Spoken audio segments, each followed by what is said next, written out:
Hi, I'm the Scrub and you're here for one reason. Welcome to Heavensward, also known as patch 3.0 in Final Fantasy XIV. Don't worry, you'll get used to all the snow, politics, snow, dragons, and more snow before the expansion is finished. Weird flex that the first dungeon in Heavensward is actually optional, but okay. It's not like if you overlook this side quest that there would be 38 freaking quests before your first piece of battle content in the new expansion.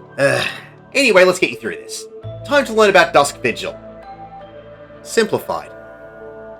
Head up the hill and pull the trio mobs around the corner. Another enemy will appear. The path will open up, but it's alright if you want to stop here and kill everything first. After this, head up the path and pull the next trio of mobs to the pile of rubble blocking your path. When you defeat those mobs, another enemy will drop down and snow will cover the rubble. Pull that mob and the trio of mobs at the closed door ahead of you. After a short time, another mob will appear. When this enemy is being killed, it will drop a cold steel lever. Interact with it to pick it up, then interact with the damaged winch. The door will open, and it's first boss time. The boss has a cleaving tank buster, so don't stand with the tank. Rear is a large circular AoE around the boss, just move away from the boss to dodge it. Prehistoric Trumpet is a room-wide AoE. If you get targeted with crosshairs, you'll be hit with a move called Rock of Ages, which will cause you to be down for the count. This will render you unable to dodge its next conal AoE, which is Woolly Inspiration. Everyone caught in the AoE will be sucked in towards the boss, get stunned, and knocked into the air. After that goes off, another party member will be targeted with another set of crosshairs. This will also inflict down for the count, and that player will be targeted with a straight line AoE called Rout. The boss will run to that person, damage them heavily, and knock them back from their position. After this, the Mammoth will cast both of these mechanics back to back, but only targeting one player with crosshairs instead of two different players. And it will repeat these mechanics until it's defeated. When you exit out of the boss room, turn right and pick up the frozen soldiers and head down the stairs while collecting the fire wisp along the way. Then head just inside the door and wait for the 3 dead soldiers to wake up and become zombified. You might also aggro the patrolling fire wisp as well. If you aren't confident, I recommend stopping here and killing everything. After this, you can run to the door at the other end of the corridor and wait for all of the enemies to spawn and come to you. Kill everything. Now you can pull everything all the way from the first boss arena to this door, but I'd only do so if you're confident in your abilities and have decent gear. When the last enemies be defeated, it will drop a barracks key. Pick up the key and interact with the barracks door. When it opens, you'll be immediately attacked by another soldier and a warhound. Pick these two up and go around the corner to the next door. 3 more soldiers will wake up and attack you. Kill everything. When everything has been defeated, you'll get 2 waves of zombified enemies. Watch out for the crawling enemy that can bind a player in place with death throws. When the last enemy is defeated, it will drop the Lord Commander's key. Interact with it to pick it up, open the door, and it's second boss time. You will see soldiers scattered on the ground with different colored weapons. Keep this in mind for later. Tumulus is a small AoE around the boss. When you get the boss's health to certain percentages, it will cast Brain Drain. This will summon different enemies into the fight depending on how much health he has left. Under 90%, it will summon 2 red weapon enemies. Under 60%, it will summon 2 blue weapon enemies. And under 40%, it will summon 2 blue and 2 red enemies. When the red enemies spawn in, they will cast Rictus, and when the blue enemies spawn in, they will cast Lifeless Wind. Both of these are small point-blank AoEs around the ad. You will need to keep the boss away from the ads as they spawn in. If the boss gets hit with either of these AoEs, it will get a stack of damage up or haste for 90 seconds depending on if he gets hit with Rictus or Lifeless Wind respectively. One of the red enemies will cast Overturn, which is a large conal AoE, and Iron Tempest, which is a large circular AoE. And the other will cast Dead Alive, which makes all skills performed by that enemy deal critical damage for the next 10 seconds. This is immediately followed by Widowmaker, which is a small but hard-hitting conal AoE. Both blue enemies will cast Blizzard. One blue enemy will cast Black Eruption, which is a small AoE that gives you the heavy debuff if you get hit by it, and the other will cast Dark Blizzard 3, which is a small AoE that gives you the bind debuff if you get hit by it. After the first time the blue enemies are summoned, the boss will do 2 extra attacks for the remainder of the fight. Death Spiral, which is a huge donut AoE, and a large knockback called Hell Slash. This is usually followed up with another Death Spiral. Tanks, it's best to hold the boss with your back against the wall so the knockback doesn't put you and the rest of your party in jeopardy. Make sure you focus the ads down when they spawn in, and the boss will repeat mechanics until it's defeated. Move to the upper floor. This open area will give a frostbite dot tick when the wind is blowing across the sections with an icy floor. To avoid this, we're going to pick up the 2 enemies and head into the open room on the left with the 3 ice sprites. Kill everything and the ice around the door will melt. Then kill the 3 ice sprites in front of the next frozen door. There might be some extra enemies that will spawn in that don't have a lot of health. When the door opens, make your way out into the open corridor. This is where we'll again encounter the frostbite winds. If you really don't feel like dealing with a frostbite debuff, tanks can drag the enemies back to the bottom of the stairs where there is no wind. But if you do choose to stay in the icy winds, healers be aware you might need to throw out some extra regens or shields for this area. Kill everything and the door will open. Open the chapel door on the right, head down the stairs, and it's final boss time. You'll see piles of rubble around the arena. Keep these in mind for later. Golden Talons is a cleaving tank buster, so don't stand with a tank. Alpine Drafts is a straight line AoE. When the boss turns to face you and begins to cast the move Freefall, try to move to an open part of the arena as the boss will jump to your position in a medium-sized AoE hit below you. When the boss begins casting the move Whirling Jail, you will need to quickly get behind a pile of rubble to avoid being pulled into the vortex. If you don't get behind a pile in time, you will begin to be sucked into the middle of the room. You can try to outrun it if you can, but if you get fettered by the vortex, it will damage you and give you a stack of wind resistance down, which increases the damage of attacks done by the boss. The boss will also cast Winds of Winter, which is a room-wide AoE, and will immediately remove every single pile of rubble and replace it with 2 new ones at random points around the arena. If you are within the boss's line of sight for Winds of Winter, it will also give you a stack of wind resistance down. To avoid gaining an extra stack, just move behind a pile of rubble. If a pile of rubble gets directly hit by either Firefall or Alpine Draft, that rubble may crumble and disappear. But don't worry, a new pile of rubble will crash down shortly after it's destroyed. The Griffin will repeat mechanics until it's defeated. Congratulations, you have beaten Dusk Vigil.